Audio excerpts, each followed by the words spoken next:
Everyone knows Smaug, the dragon that destroyed Erebor, the fire drake that claimed the lonely mountain as his own. Smaug was massive, terrifying, a nightmare made flesh and scale and flame, but Smaug was nothing compared to what came before. I fought in the War of Wrath, the final battle of the First Age, the war that ended Morgoth's reign and shattered Beleriand itself. I saw things no one should see, horrors that still wake me screaming centuries later, but nothing compared to him. Ancalagon the Black, the largest dragon ever to exist. So massive that even Sauron, commanding all the armies of Morgoth in those final days, refused to go anywhere near him. The Dark Lord Morgoth himself hesitated to unleash him, until he had no choice. So massive that when he fell from the sky, his body shattered the triple peaks of Thangorodrim. Mountains that had stood since the world was young. Mountains that Morgoth himself had raised. Mountains that seemed eternal. Broken, destroyed, reduced to rubble by a falling dragon. This is that story.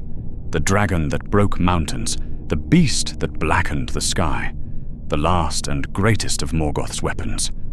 I was there when he rose. I was there when he fell, and I will never forget. My name is Medros. Not the Medros. Not the son of Feanor. Just a common soldier who shared a name with a king. My parents had ambitions for me that I never fulfilled. I was a swordsman in the host of Valinor, one of thousands, one of the nameless soldiers who marched east to end Morgoth's tyranny and free Middle-earth from his darkness. We thought we were invincible. We had the might of the Valar behind us. We had Eonwë himself leading us. We had warriors who had trained in Valinor for ages uncounted. We thought the war would be swift, decisive, that Morgoth's forces would crumble before the righteous fury of the West. We were wrong. The War of Wrath lasted 40 years. 40 years of blood and fire and death. 40 years of fighting through Beleriand as it crumbled into the sea. 40 years of watching friends die. Watching the land itself die. And at the end, when we finally reached Angband, when we finally stood before Morgoth's fortress and prepared for the final assault, he unleashed his last weapon. The dragons. Not just one, not just a handful, but hundreds of them.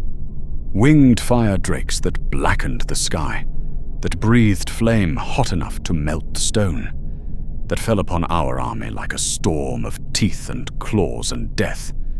And leading them, dwarfing them all, was Ancalagon, the dragon of the black wind, the great worm, the largest and most terrible creature ever to draw breath in Middle-earth. I saw him rise from Angband's pits, saw him spread his wings and blot out the sun, saw him open his mouth and roar with a voice that shook the earth itself. And I knew, in that moment, that we were going to lose, that all our strength, all our righteousness, all our divine backing meant nothing in the face of that. But I was wrong about that too, because while we fought on the ground, while we died by the thousands beneath dragonfire, something else was happening in the sky. Eärendil the Mariner, in his ship Vingelot, was fighting Ancalagon himself. Man against dragon, tiny ship against flying mountain, mortal courage against ancient evil, and somehow, impossibly, after 3 days and 3 nights of battle in the clouds, Eärendil won.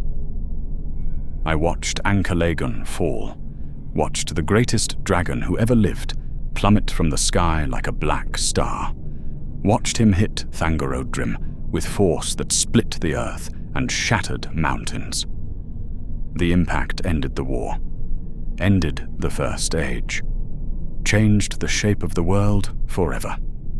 This is the story of that moment, the story of the dragon that broke mountains, the story of how the sky itself became a battlefield, and the story of how we learned that even the mightiest evil can fall if someone is brave enough to face it. The War of Wrath began in the year 545 of the First Age. Eonwe, herald of Manwe, led the host of Valinor across the sea. We came in ships so numerous they covered the ocean. We came with warriors who had never tasted defeat. We came with the blessing and power of the Valar themselves. Morgoth had terrorized Middle-earth for millennia, had corrupted elves into orcs, had enslaved men, had broken kingdoms and slaughtered heroes, had spread darkness and despair across the world. But now the West had come to end him, to cast him down, to free the world from his tyranny. I was young then, only 50 years old, barely more than a child by elf standards, but I could hold a sword, could march, could fight. So they gave me armor and a blade and told me I was going to war. I did not understand what war meant. Not really. I had trained in Valinor, where the only enemies were practice dummies and sparring partners, where blood was a rare sight and death did not exist. I learned quickly. The first battle was at the coast. Morgoth's forces met us on the beaches, orcs in numbers beyond counting, trolls, werewolves, balrogs wreathed in flame. We cut through them, not easily, not without cost, but we cut through them, because we were the host of Valinor. We were righteous, we were strong, we had purpose and power and the light of E&auml in our hearts. We pushed inland, week after week, month after month, fighting through Beleriand as Morgoth threw everything he had at us. And slowly, terribly, we began to realize the true cost of war. Not just death. We expected death, expected to lose soldiers, expected battle to be hard. But war does not just kill bodies. It kills the land itself. Everywhere we fought, the earth died. Forests burned, rivers ran red. Entire regions became wastelands of ash and blood and broken weapons. We were winning, pushing Morgoth back, driving toward Angband step by bloody step. But with each mile we advanced, more of Beleriand sank into the sea. The land itself was dying, crumbling, falling apart, under the weight of the destruction we brought. We were liberating Middle-earth by destroying it. That realization haunted me, haunts me still. But we could not stop, could not turn back, could only push forward and hope that when the war finally ended, there would be something left to save. It took 40 years. 40 years to cross Beleriand. 40 years to reach the foothills of Angband. 40 years of grinding, brutal, ceaseless war. I aged in those years. Not in body. Elves do not age like men, but in spirit, in soul. I saw friends die, saw them burned by dragon fire, or torn apart by orcs, or dragged into darkness by things that had no name. I killed, more than I can count, more than I can remember. Enough that their faces blur together into a single mass of blood and screaming and death. I stopped being the young elf who thought war was glorious, who thought we were heroes on a righteous quest.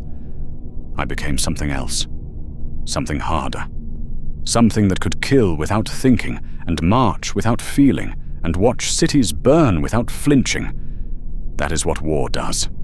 It breaks you down, strips away everything soft, everything kind, everything good, until all that remains is the ability to survive. And surviving means killing. By the time we reached Angband, I was a veteran, one of the lucky ones who had not died yet, who had learned to duck at the right moment, to thrust instead of slash, to stay in formation even when everything screamed at you to run. We stood in the valley before Tangorodrim, the triple peaks that Morgoth had raised from the broken earth, the mountains that guarded his fortress. Behind those peaks was Angband itself, the dungeons of darkness, the source of every evil that had plagued Middle-earth for ages. And between us and those peaks was Morgoth's remaining army, orcs beyond counting, trolls like moving boulders, balrogs wreathed in fire and shadow, werewolves the size of horses, things that had crawled from the deep pits and had no names in any language. This was the final battle, the last stand. Everything we had fought for over 40 years came down to this moment. We formed ranks, checked weapons, said prayers to Eru or the Valar or whatever power we still believed in after 40 years of war. And then Eonwe gave the order. We charged. The armies met with a sound like thunder, like the earth itself splitting, like the end of the world. I fought. Do not ask me to describe it. I cannot. It was chaos. Blood and screaming and death and the constant fear that the next moment would be your last. We pushed forward, inch by inch, step by step, climbing over bodies of friend and foe alike, fighting through fire and darkness and pain. We were winning, slowly, terribly, at immense cost. But we were winning. That is when I heard it. A sound from deep below, from the pits of Angband itself. A rumbling that made the battle noise seem quiet by comparison. The sound of something massive moving, something ancient, something that had been sleeping or chained or held in reserve. Something that Morgoth had kept hidden until this final desperate moment. The dragons were coming. They rose from the pits like a storm of wings and fire. Winged dragons, fire drakes, creatures that had never been seen in Middle-earth before. Morgoth's final creation, his ultimate weapon. They filled the sky, dozens of them, hundreds perhaps. I could not count, could only stare in horror as the sun disappeared behind a canopy of black wings. They fell upon us like judgment. Fire rained from the sky, not normal fire, not campfire or forge fire or even wildfire. This was dragon fire, heat so intense it turned sand to glass, that made armor glow red and then melt, that reduced flesh to ash in seconds. Our front lines evaporated, just gone. Thousands of soldiers, warriors who had fought for 40 years, veterans who had survived countless battles, dead in moments. The dragons dove and climbed and circled, breathing fire, raking with claws, grabbing soldiers in their jaws and shaking them like dogs with rats. We broke. Could not help it. No formation can stand against that. No courage can face dragon fire and hold. We scattered, ran, tried to find shelter, tried to hide. But there was nowhere to hide. The dragons were everywhere. The sky was full of them. Death came from above, and there was nothing we could do to stop it. I dove behind a boulder, pressed myself flat against the stone as dragon fire washed over my position. The heat was so intense, I thought my lungs would cook inside my chest. When the fire passed, I looked up and saw him, Ancalagon the Black. I had thought the other dragons were large. They were. Each one was bigger than any creature I had ever seen. Bigger than the war eagles of Manwë. Bigger than the fell beasts that the Nazgûl would later ride. But Ancalagon made them look like sparrows flying beside an eagle. No, not an eagle. An eagle is still a bird, still something you can comprehend, still something that fits within the natural order of the world. Ancalagon was something else, something that should not exist, something too large for reality to contain properly. He rose from Angband's deepest pit, rose and kept rising. His wings spread and covered half the battlefield. His body was a mountain of black scales. His tail could have wrapped around a castle. And when he opened his mouth and roared, the sound was not animal, was not voice, was something deeper, something that resonated in your bones and made your teeth ache and made you want to fall to your knees and beg for mercy. The roar said many things without words. It said, "I am ancient beyond your comprehension." It said, "I am power incarnate." It said, "You cannot win." And looking at him, seeing his full, terrible majesty, I believed all of it. We could not fight that. Could not defeat something so large that his shadow covered armies. Could not stand against a creature that made mountains look small. Ancalagon circled above the battlefield, slow, lazy almost, like a hawk surveying mice below. Then he dove, not at any particular target, just dove at the mass of our army. Thousands of soldiers clustered together in terror. He opened his mouth. The fire that came out was not red, not orange. It was white. Pure white like sunlight concentrated into liquid form. It hit the ground and everything vanished. Not burned, not killed, erased. Where there had been thousands of soldiers, there was now a trench of molten glass, glowing orange and smoking and empty of all life. 3,000 soldiers, dead in a single breath.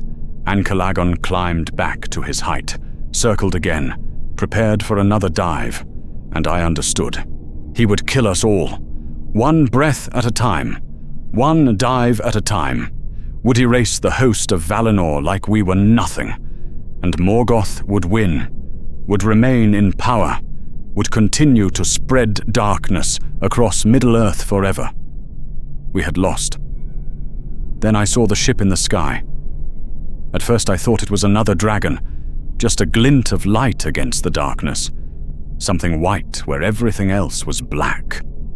But it was not a dragon.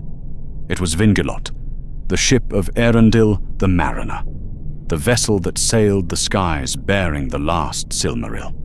Rendil had been circling above the battle, fighting the lesser dragons, keeping them occupied, preventing them from completely annihilating our army.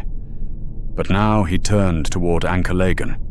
His ship was small, so small, like comparing a fishing boat to a whale, like comparing a sparrow to a mountain.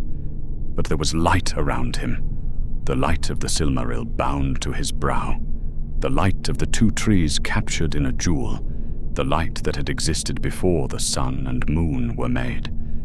He flew straight at Ancalagon. The great dragon saw him coming, turned in the air with surprising grace for something so massive, opened his jaws. Fire came, white dragon fire that should have incinerated Rendil instantly. But the light of the Silmaril pushed back against it, created a space, a bubble of protection that the fire could not penetrate. Rendil flew through the flames, emerged on the other side unburnt. Ancalagon roared, not in challenge this time, in surprise, perhaps even in concern. Something had resisted his fire. Something had survived what should have been instant death. The dragon banked, tried to evade, but Rendil was faster, smaller, more maneuverable. His ship darted in. I could not see what he did, could not see his weapons or his method of attack, could only see the ship approach Ancalagon's massive flank and then dart away. Ancalagon roared again, this time in pain. Black blood fell from the sky like rain, splashed across the battlefield, burned where it hit, melted through armor and flesh and stone. The dragon was wounded, not badly, not enough to matter.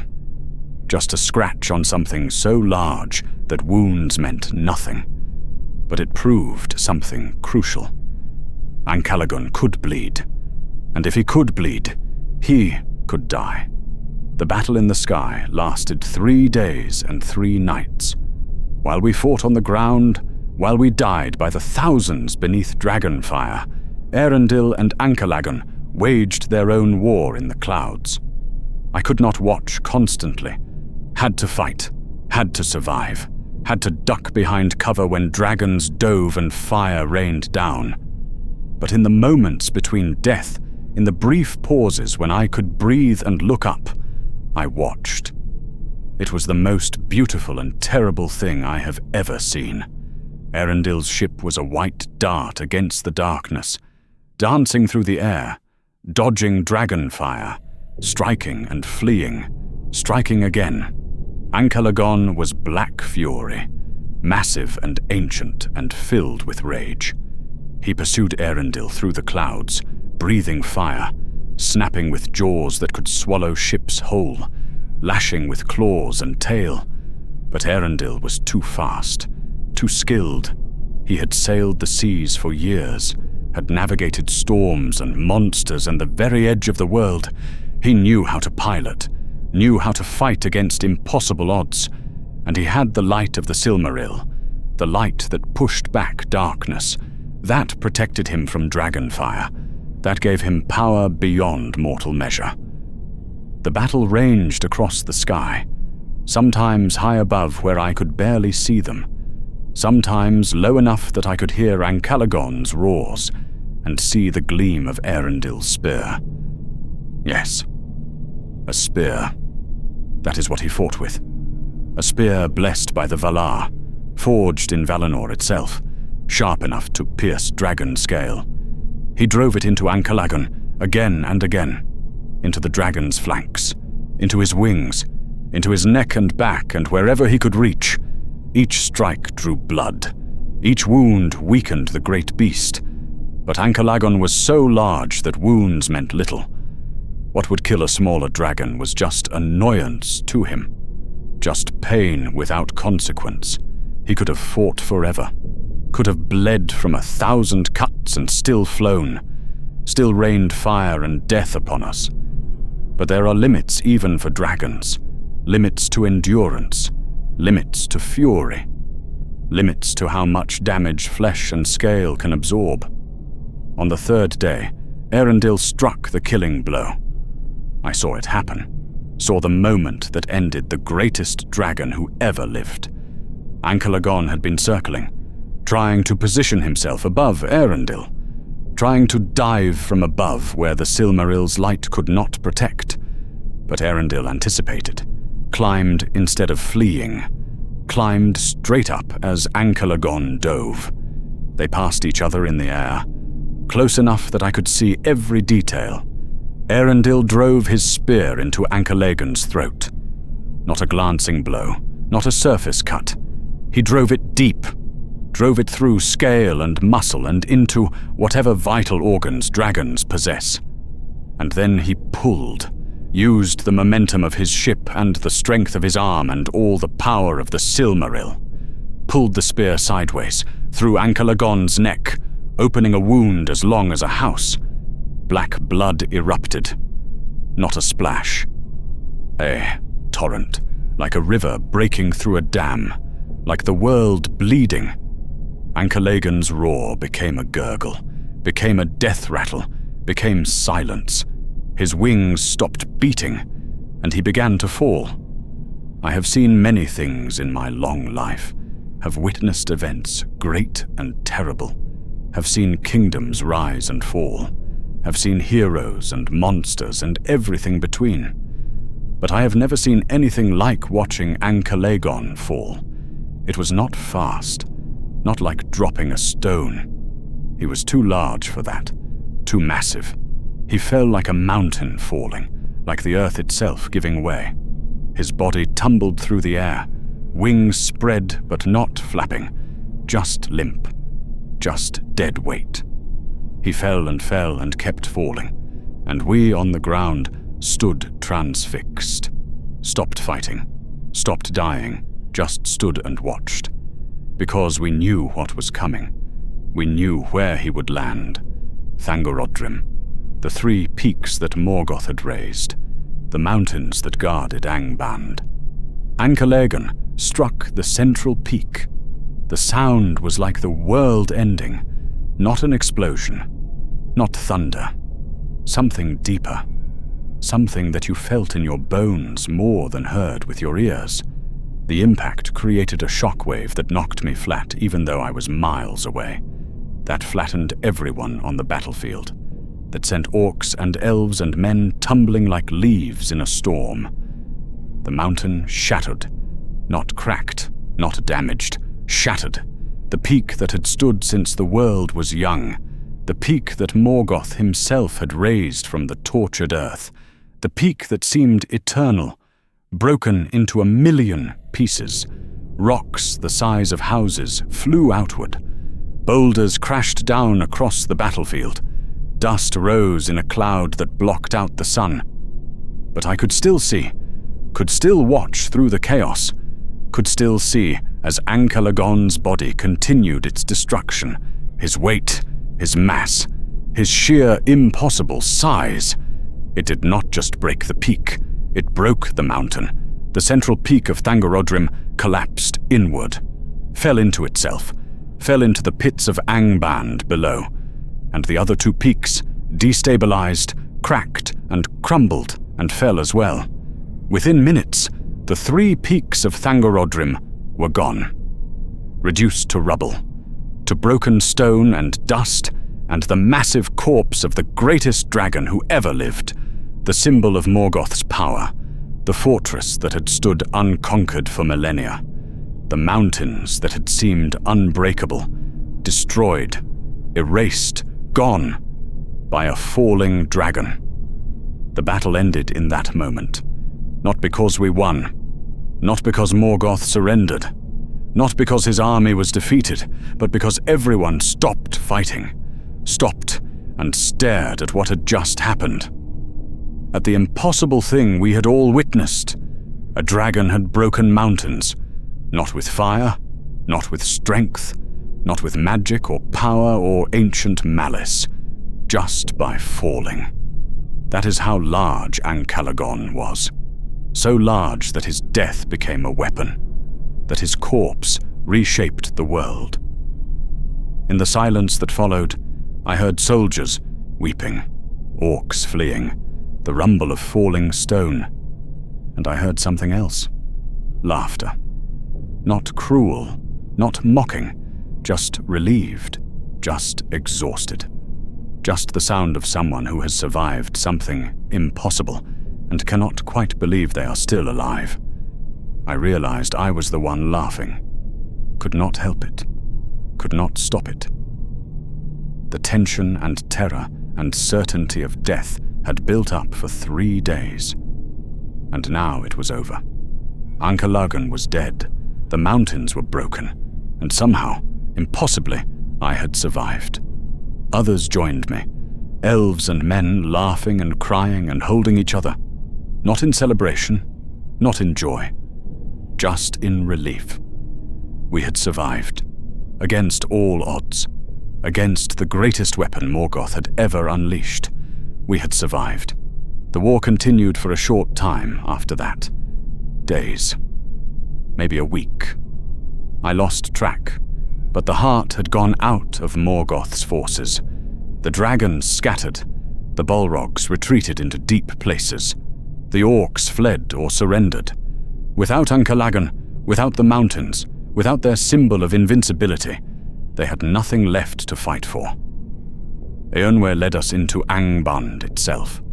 We descended into the pits, fought through the dungeons, freed prisoners who had been tortured for centuries, and at the deepest point, in the lowest dungeon, we found Morgoth himself. He was not as I expected. Not a giant of flame and darkness. Not a terrible demon of power and malice. He was just a tall figure in black armor, sitting on a throne, waiting. He did not fight, did not rage, did not summon dark magic or call for aid. He just sat and waited.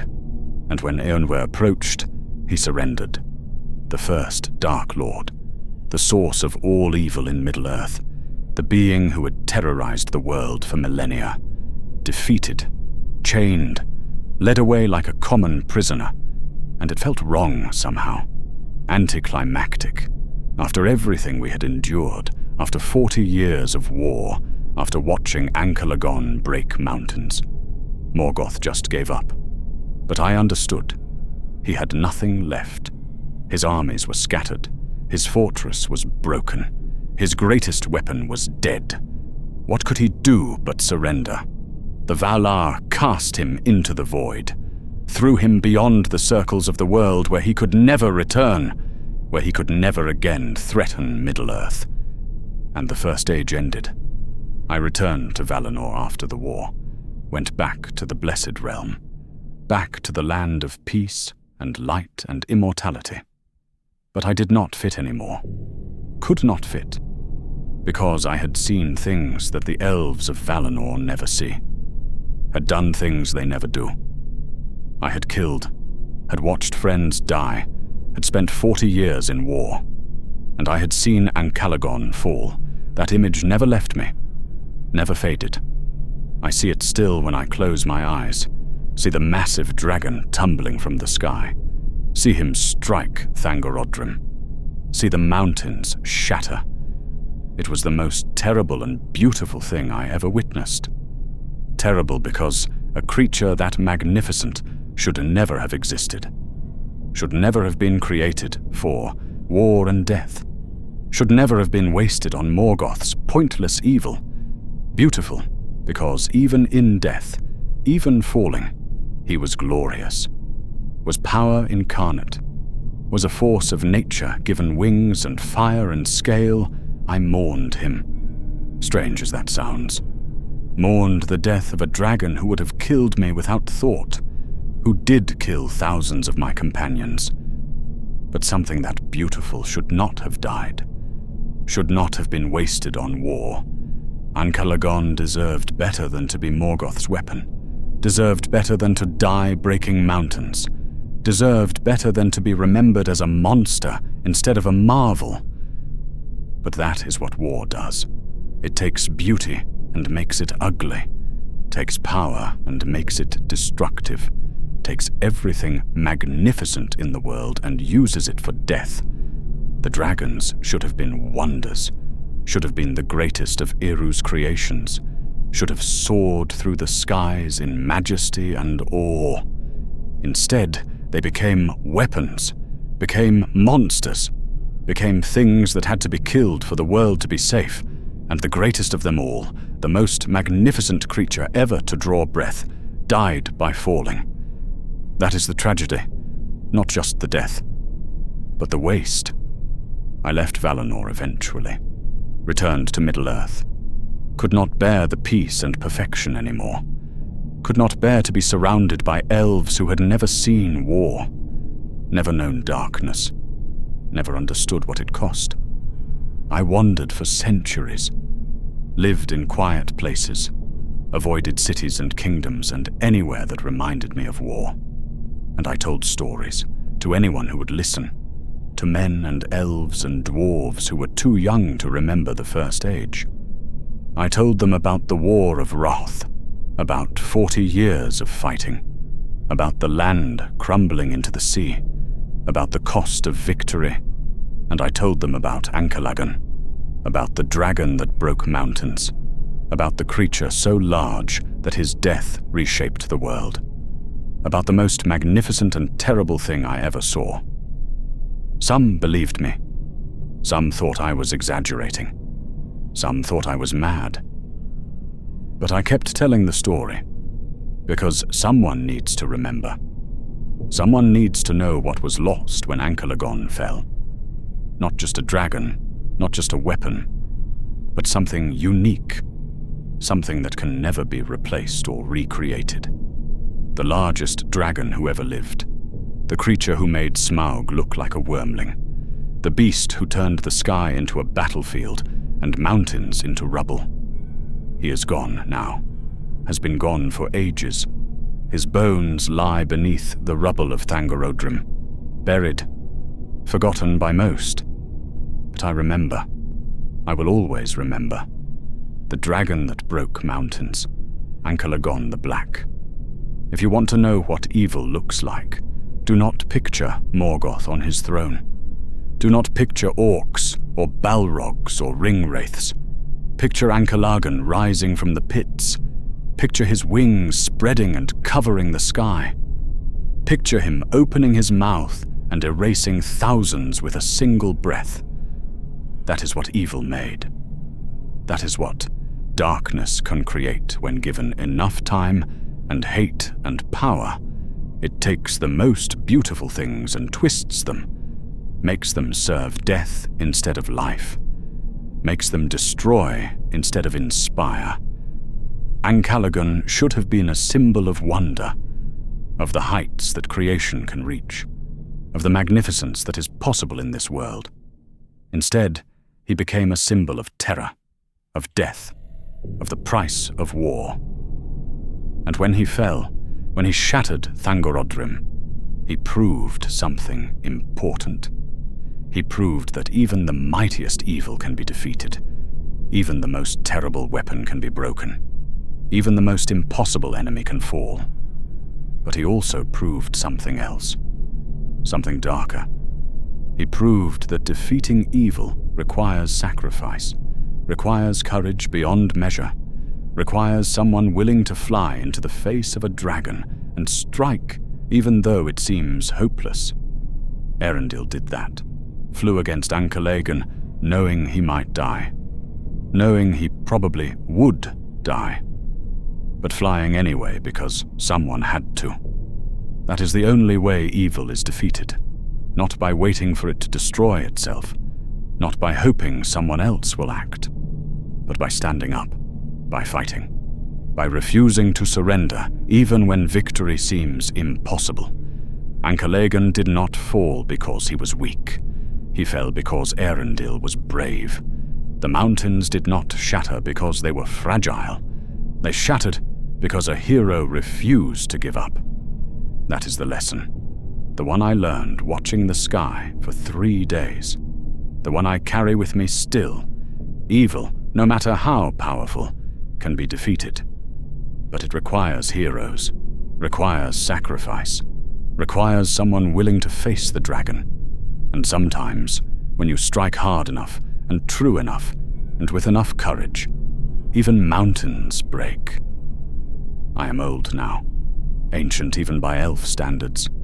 I have lived through ages, have seen kingdoms rise and fall, have watched the world change in ways I could never have imagined. But I still remember the War of Wrath, still remember 40 years of fighting, still remember standing on that battlefield and watching Ancalagon fall. It was the defining moment of my life, the moment that shaped everything that came after, the moment I understood both the horror and the hope of existence. Horror because evil can create such terrible things, can twist beauty into monstrosity, can make dragons into weapons and use them to destroy. Hope because even the most terrible evil can be defeated. Even the greatest dragon can fall. Even when everything seems lost, courage can prevail. Ancalagon the Black, the dragon that broke mountains, the largest and most terrible creature ever to exist in Middle-earth. Dead now, gone, reduced to bones beneath rubble, but never forgotten.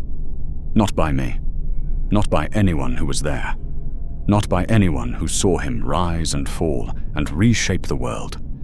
He was magnificent, and terrible, and tragic, and necessary to defeat. He was the dragon that broke mountains, and I was there when he fell. If this story moved you, if it made you understand what was lost and won in that war, please subscribe. I have more tales from Middle-earth, more stories from those who witnessed the ages pass, more voices from the darkness and the light. Thank you for listening, and remember, even the mightiest evil can fall. Even the greatest dragon can be defeated. Even when the sky itself becomes the battlefield, courage can prevail. That is the lesson of Ancalagon, the lesson of the dragon that broke mountains, and it is a lesson worth remembering.